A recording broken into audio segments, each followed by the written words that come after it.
The autumn sunset paints my parents' suburban home in amber light. As I pull into the driveway, Sunday dinner? A tradition I've maintained despite the subtle tensions that have shadowed our family for years. I smooth my charcoal pencil skirt and straighten my cream blouse before stepping out of my sensible sedan. Through the bay window, I catch a glimpse of movement. Lauder. Something feels different tonight. I knock twice before using my key, a habit my mother instilled in me since childhood. Always announce yourself, Michelle. It's the polite thing to do. The scent of roast chicken and rosemary potatoes wraps around me as I step inside. Family photos line the hallway. Decades of carefully arranged memories. My high school graduation. Rachel's college ceremony. Family vacations where I always seemed to be half smiling while everyone else beamed. Michelle, is that you? Mom calls from the dining room. It's me, I answer. Hanging my coat on the wooden rack by the door. I follow her voice and freeze at the threshold. Rachel stands by the china cabinet wearing a burgundy cocktail dress that probably cost more than my monthly rent. Her hair is freshly highlighted, cascading in perfect waves around her shoulders. Dad pours champagne into crystal fluts, the ones reserved for Christmas and milestone birthdays. Michelle. Mom rushes over, pulling me into a hug that smells of Channel Number 5. In anticipation, she's wearing her good pearl earrings. You're just in time. Dad finishes pouring the fourth glass and raises his own. Perfect timing indeed, we were just about to toast.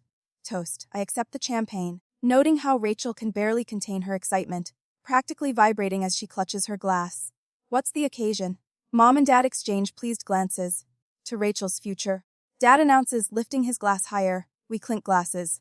The champagne is expensive, dry with hints of apple. I sip slowly, watching Rachel over the rim of my glass. I found it. Rachel blurts out, unable to contain herself any longer. My dream house in Oakwood Heights. That luxury townhouse development they've been building. The one with the rooftop gardens and the community pool. That's wonderful, I say, forcing enthusiasm into my voice. Oakwood Heights, where the starting price for those townhouses begins at $450,000. We put in the offer yesterday. Rachel continues, and they accepted this morning. Can you believe it? I'm going to be a homeowner. Dad wraps his arm around Rachel's shoulders, and we couldn't be prouder. We're helping with the down payment. Mom adds, patting Rachel's hand. From the Family Trust Fund. The Family Trust Fund. The room tilts slightly as the words register. My fingers tighten around the delicate stem of the champagne flute. The Family Trust Fund. I repeat, my voice hollow. You mean the account I've been contributing to for the past 10 years? A brief flicker of discomfort crosses Dad's face before his expression hardens. It's for family milestones, Michelle. That's always been the purpose. But 10 years ago I was 22. Fresh out of college with my first real job as an administrative assistant at Wilson & Brooks law firm. Mom and Dad had invited me to dinner. Just the three of us. Dad spread papers across this very table. It's time you started thinking about your future, Michelle, he'd said. A security fund for your wedding someday. Your first home. Add what you can each month.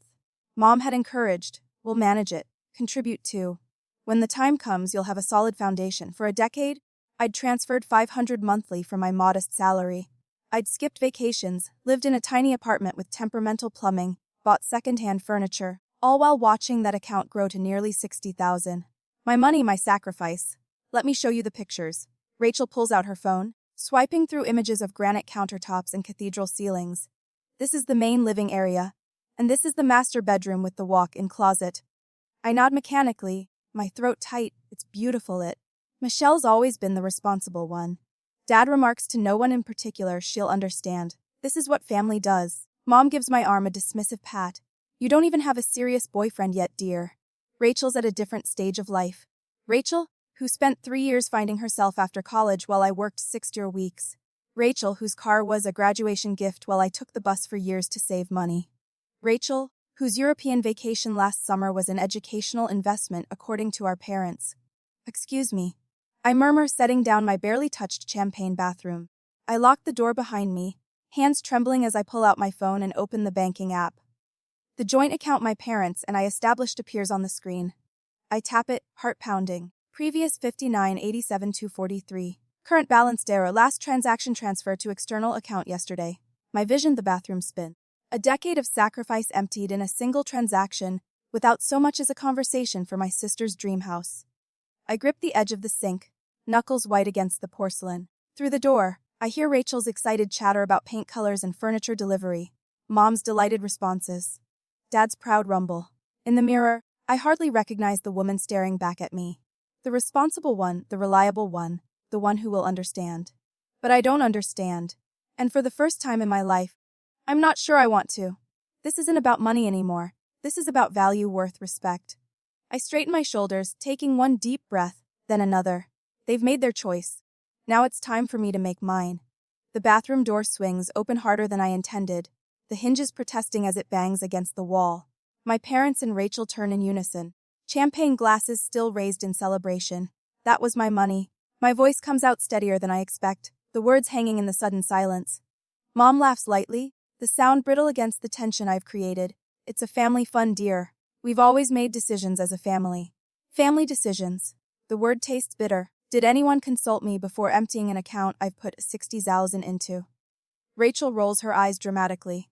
Don't be so dramatic, Michelle. It's not like you were using it. Dad sets his champagne down with deliberate precision. Let's all calm down, Michelle. Your sister needs this house. It's about the greater good of the family. The greater good. I repeat, my hands clenching into fists at my sides. Show me the account statements. Now isn't the time, Dad begins. Show me the statements. Each word drops like a stone. For the past 10 years, Dad and Mom exchange glances, a silent conversation passing between them. Finally, Dad sighs and pushes back from the table. If that's what it takes to end this nonsense, he mutters, heading toward his office. While he's gone, Mom attempts damage control.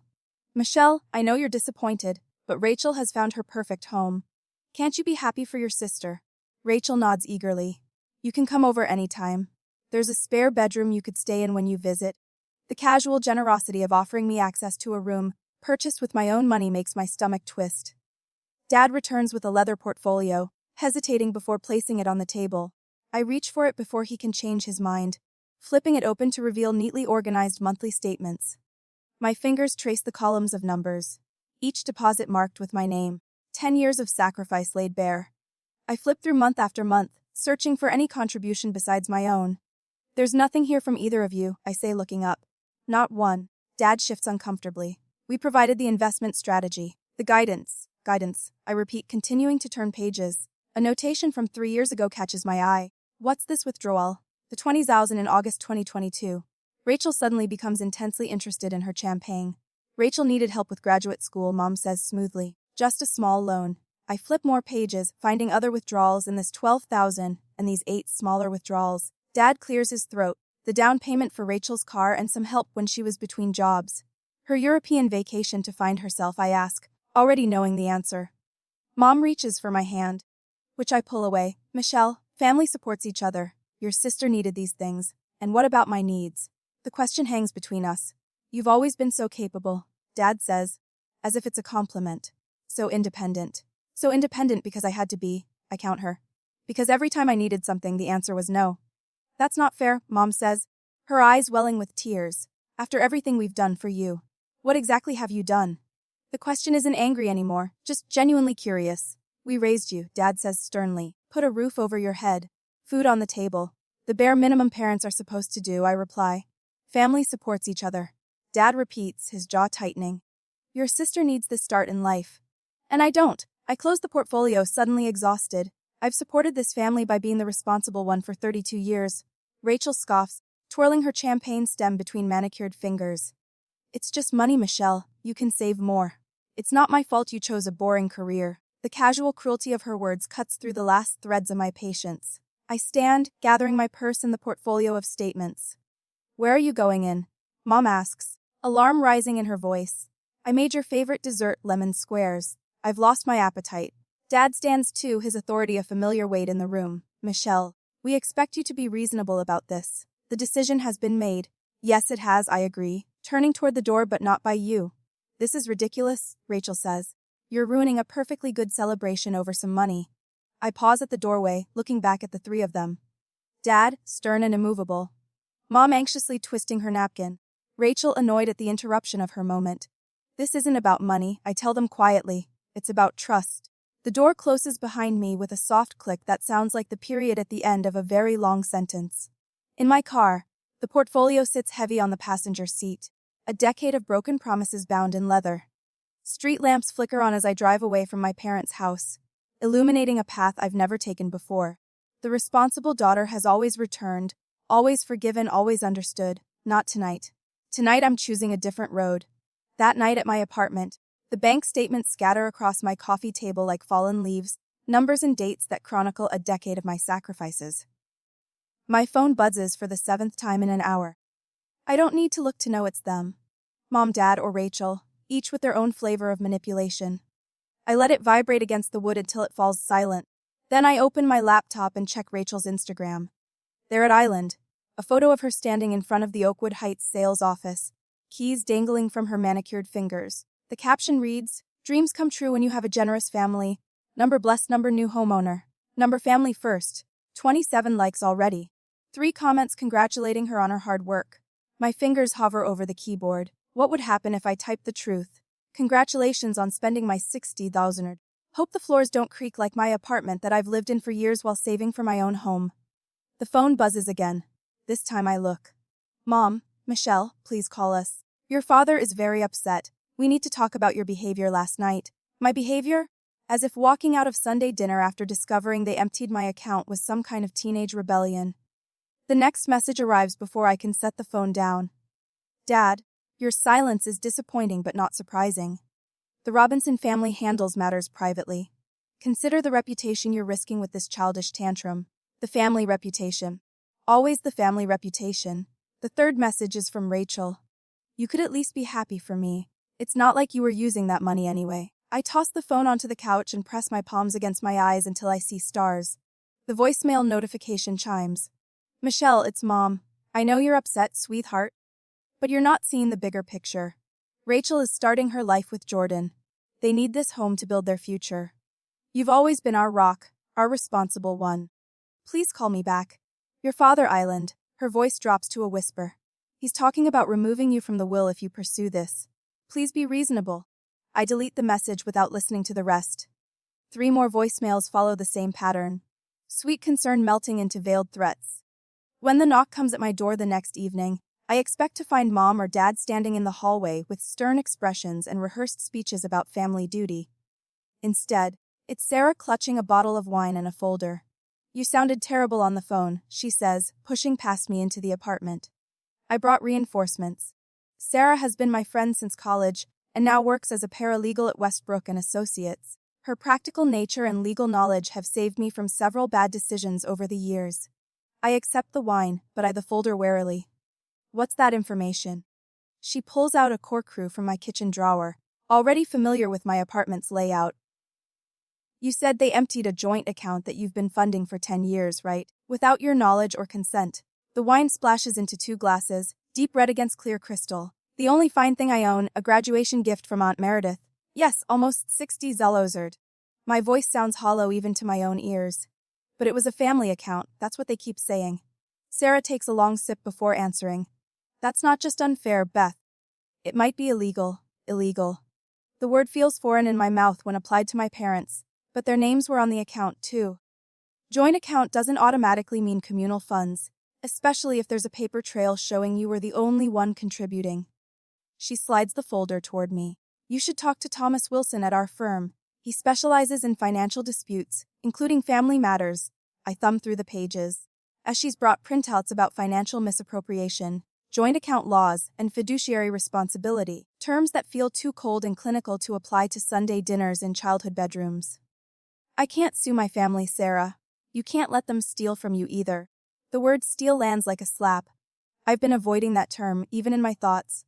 2 days later, I sit across from Thomas Wilson in his office. He reminds me of my grandfather. Silver-haired with kind eyes that harden when I show him my bank statements and the account agreement. This isn't a family trust, Miss Robinson, he says, removing his reading glasses. This is your money, plain and simple. They're my parents, I whisper, as if that explains everything. Yes, he agrees, leaning back in his chair, which makes this betrayal of trust even more concerning. I stare at my hands at the ink stains on my right index finger from grading papers. I need to think about this. After work the next day, I linger in my empty classroom. The 3rd grade artwork lines the walls, bright colors and hopeful scenes. I straighten Lily's drawing of a butterfly, Xavier's crayon rendering of his family, Emma's careful depiction of the solar system. 5 years teaching at Franklin Elementary. 5 years of watching children grow and learn. While my own life remains suspended in amber. Always the responsible one. Always putting others first. I sit at my desk surrounded by the remnants of today's lesson on simple machines. How many better job offers have I turned down to stay in this district close to my parents' home? The teaching position in Colorado with the outdoor education program, the curriculum development role in Chicago, and not just career opportunities. The trip to Europe I canceled when Mom needed help after her gallbladder surgery. Surgery that didn't stop her from attending Rachel's graduation ceremony 2 weeks later. The relationship with Daniel that ended, because Dad thought his contractor business wasn't ambitious enough for a Robinson daughter. Year after year of small sacrifices that built an invisible cage around my life. A drawing on my desk catches my eye. Jamie Uncas' work from our lesson on integrity last month. A stick figure stands tall while others huddle in the background. Miss Robinson taught me to stand up for myself. The careful lettering reads. My phone rings, startling me. Unknown number. Michelle, it's Aunt Meredith. My father's sister, the family outlier who moved to Arizona after a falling out years ago. Aunt Meredith, how did you? Sarah called me. We've kept in touch over the years. Of course they have. The two strong-willed women always got along. I heard what Robert and Patricia did. She continues, her voice carrying the desert's dry warmth even through the phone. With your savings, it's complicated. I start the default defense mechanism engaging automatically. No, it's not. She cuts in. They did the same thing to me with Grandma's jewelry. The pieces she specifically left to me in her will. Your father convinced me they needed to stay in the main family line. I let it go because I thought that's what family did. My breath catches. I didn't know. Of course you didn't. They've built a wall of silence around their behavior for decades. Your grandfather did it to your father. Your father learned it and perfected it, and now they're doing it to you. Her voice softens. Don't let them do this to you, Michelle. This pattern has existed for generations in this family. I look up at Jamie drawing again, the small figure standing tall. This stops with me, I say, surprising myself with the firmness in my voice. Good girl. I can hear the smile in Aunt Meredith's voice. Now, here's what you're going to do. I listen as she outlines the steps I need to take. Practical, legal, emotional. By the time we hang up, the sun has set outside my classroom window. But for the first time since Sunday dinner, I feel a glimmer of light inside me. This stops with me. The next day, the law office of Thomas Wilson reminds me of my grandfather's study. All dark wood panels and leather-bound books. Afternoon light filters through Venetian blinds, casting golden stripes across the polished conference table where my bank statements lie in neat chronological order. 10 years, Thomas says, adjusting his silver-rimmed glasses. Every month without fail I nod, watching his weathered hands move methodically through the documents. Thomas Wilson has been practicing law since before I was born. His reputation for fairness preceded him, the reason I chose him over the younger associates at my own firm, and not a single contribution from your parents. He continues, voice steady but tinged with indignation despite their verbal assurances. They manage the account, I say, the words hollow even to my own ears. Thomas looks up, blue eyes sharp with 40 years of legal experience. They managed to empty it, Miss Robinson, without your knowledge or consent. My stomach tightens. Hearing it stated so plainly makes the betrayal even more stark. The law is clear here, Thomas says, resting his hands on the scattered papers. This is financial misappropriation. Your options include a civil suit or formal fraud charges. The word fraud lands like a stone in still water. Criminal charges against my own parents, against Rachel. I don't want to destroy my family, I say, straightening my shoulders. I just want what's right. Thomas nods, understanding, tempering his professional detachment. Then we begin with certified letters, one to the bank, formally disputing the transaction. Another to your parents, outlining the legal standing of your claim. He slides 2 envelopes across the table. I sign each letter, my signature more confident than I feel. Fair warning, Thomas says as his assistant takes the envelopes. People rarely respond well when called to account. 4 days later, I discovered just how right he Island Aunt Meredith's dining room smells of pot roast intention. What began as a casual family dinner has revealed itself as an ambush. Uncle Frank sits at the head of the table, his typical jovial demeanor replaced by stern disappointment. You're breaking your mother's heart, he says, pointing his fork at me. She hasn't slept since those legal papers arrived. I take a measured sip of water. I'm sorry to hear that. Cousin William leans forward, his college quarterback confidence undiminished by middle age. Rachel has always had big dreams. Michelle, you're just a teacher. The word just hangs in the air, loaded with generations of familial expectations. I've spent my life helping children achieve their dreams, I reply, folding my napkin neatly, including paying for 3 of my students' college application fees last year out of my own pocket. Aunt Meredith's eyes widened slightly. She didn't know about that. Your sister needs that money for her future, Uncle Frank insists. Her house, her wedding, she has plans. So did I say simply. The table falls silent. For perhaps the first time? They're actually hearing me. My phone buzzes in my purse. I excuse myself to the kitchen, grateful for the momentary escape. It's a notification from Instagram. Rachel has tagged me in a post. The photo shows Rachel and her boyfriend standing before a sold sign, his arm around her waist, her left hand prominently displaying a diamond ring. The caption reads, "She said yes, celebrating our engagement and our new home. Blessed new chapter?" End quote. Comments flood the post. Congratulations pouring in for the golden child. Friends and family alike celebrating Rachel's charmed life. My fingers hover over the screen. I could ignore it, walk away. But something inside me, perhaps the same steel that made me save month after month, while Rachel spent freely, refuses to remain silent. I type a single measured comment. Congratulations on your engagement. I hope your home brings you as much joy as my decade of savings brought me. I hit send before I can reconsider, then return to the dining room just as my phone begins buzzing continuously with notifications. 3 days later, the first real victory arrives in my email inbox. A formal letter from the bank. Accounts frozen pending investigation into disputed transactions. My father calls within the hour, his voice thundering through the speaker. What have you done? Exactly what you taught me? I answer, surprising myself with my calm, protecting what's mine. He launches into a lecture about family loyalty and ungrateful children, his voice rising with each sentence I let him finish. Is that all? I ask when he finally pauses for breath. He hangs up without another word. The next afternoon, I'm arranging my third-grader science projects when a shadow falls across my classroom door. My mother stands there perfectly coiffed as always, looking oddly out of place among the colorful alphabet charts and student artwork. We need to talk, she says, closing the door behind her.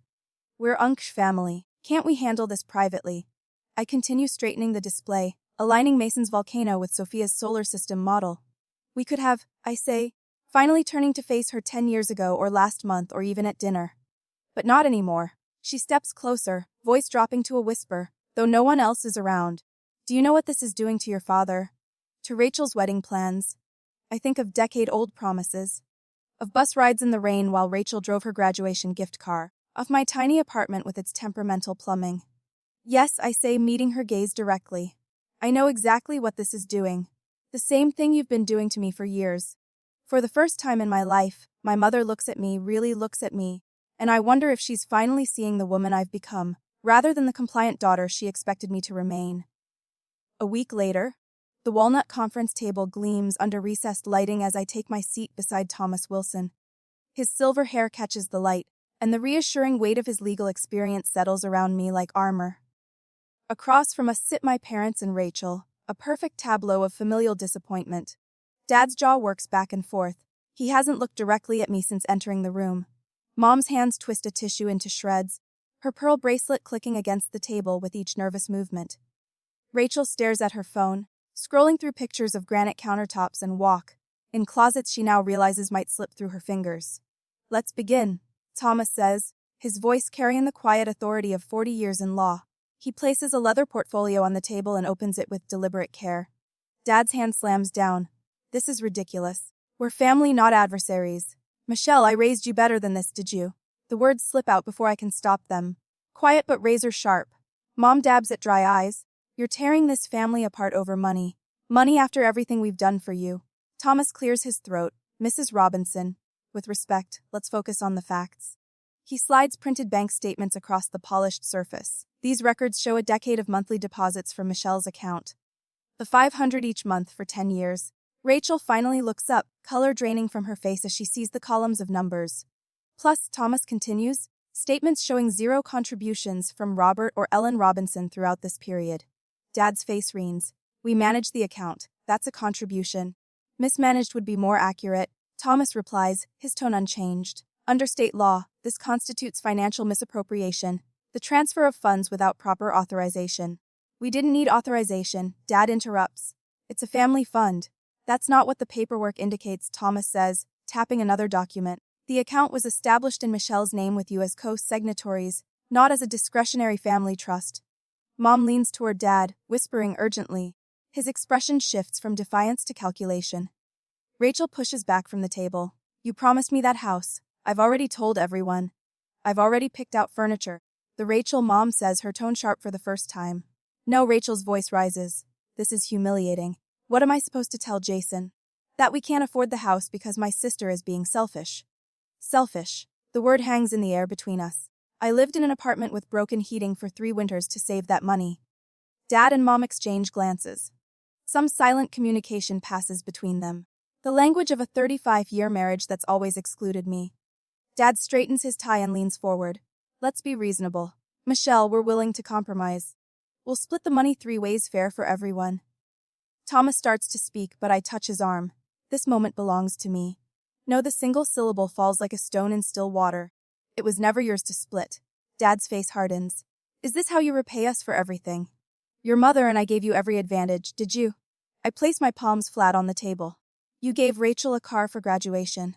I took the bus for 2 years. You paid for Rachel's master's degree. I worked full-time while studying. You funded her finding herself trip to Europe. I haven't had a vacation in 6 years. Mom flinches. And when I trusted you, when I believed you were helping secure my future, you emptied my account without a word. Thomas slides a document forward. We've prepared a settlement agreement. Full restoration of Michelle's funds with 5% interest compounded annually.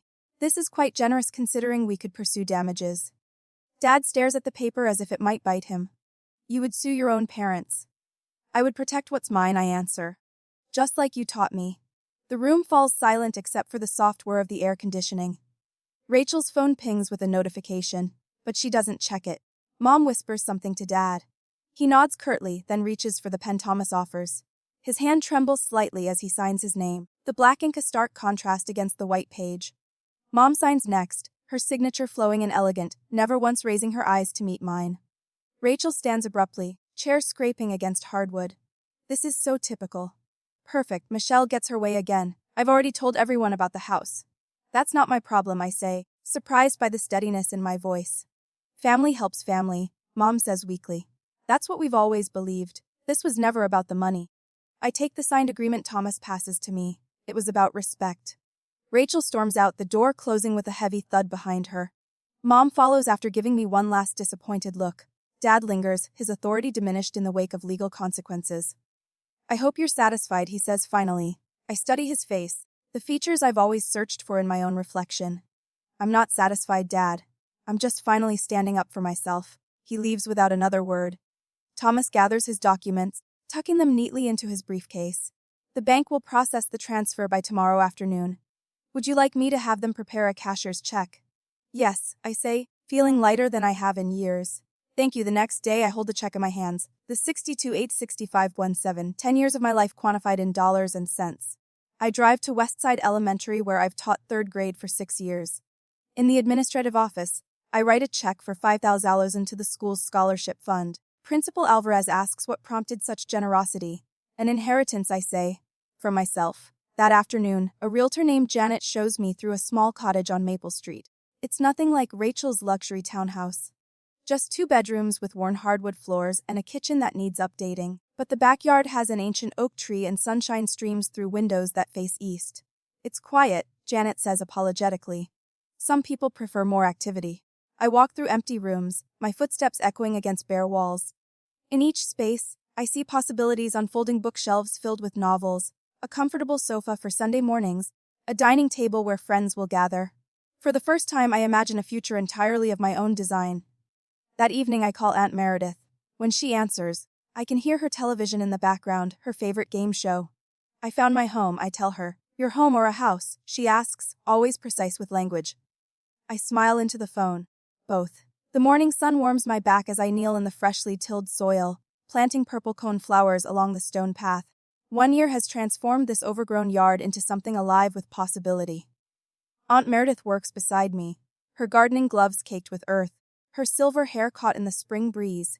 Your grandmother would approve, she says, patting the soil around a sturdy seedling. She always said gardens are where we plant our hopes.